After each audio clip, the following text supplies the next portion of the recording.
जय श्री राम। आज एक इंटरेस्टिंग न्यूज़ आपसे शेयर करनी थी मुझको। आपने देखा होगा कि रितेश देशमुख जो है वो लातूर में कैंपेनिंग कर रहा है कांग्रेस पार्टी की तरफ से।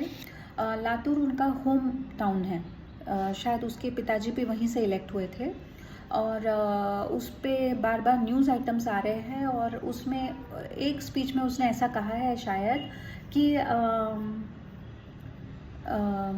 हिंदुओं जाके बीजेपी को बता दो कि तुमको उनकी ज़रूरत नहीं है अपने हिंदुत्व को बचाने के लिए। तो यह इतना मूर्खतापूर्ण स्टेटमेंट है, मतलब मैं समझ नहीं पा रही हूँ कि what the hell is he talking about. हाँ, हिंदुओं को पता है कि उनको किन की ज़रूरत है अपने हिंदुत्व को बचाने के लिए। उन्होंने देखा है 70 साल का इतिहास, उन्होंने देखा है राहुल विंची की मोहब्बत की दुकान, फिर उसके पहले प्रियंका वाद्राइन का मोहब्बत का दुकान, फिर उसके पहले एंटोनियो मैनो, उसके पहले राजीव खान, उसके पहले इंदिरा खान, उसके पहले नेहरू। इन लोगों का इतिहास अच्छे से देख लिया है हिंदुओं ने, और हिंदुओं को पता है कि इनकी जो मोहब्बत की दुकान खुलती है दुराचारियों के लिए और आतंकवादियों के लिए, उससे हिंदू को कोई लाभ नहीं होने वाला है, इनफैक्ट उसको हानि ही पहुंचने वाली है। इसी को देखते हुए हिंदुओं ने क्या किया, बीजेपी को वोट देना शुरू किया। और यह मूर्ख बोल रहा है कि जाके बीजेपी को बता दो कि तुमको उसकी ज़रूरत नहीं है अपने हिंदुत्व को बचाने के लिए। ओके, सो ये अपने स्पीच में ये नहीं बता रहा है कि ये क्या करने वाला है हिंदुत्व के लिए। ये नहीं बता रहा है कि सनातन की महानता क्या है, उसको किन चीज़ों से खतरा है, उस इन व्यू ऑफ ऑल दैट वो क्या करेगा सनातन को बचाने के लिए। ऑफ कोर्स ये सब बोलेगा तो एंटोनियो मैनो उसको लात मार देगी।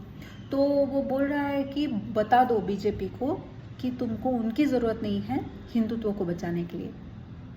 तो मूर्खतापूर्ण बातें हैं ये। और मैं वही सोच रही थी कि ये एक फ्लॉप एक्टर है।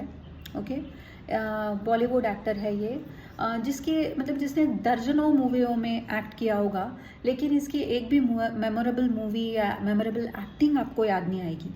Okay, so he is a below average actor, he is average looking man, he has got his dad's but बना बनाया पॉलिटिकल करियर।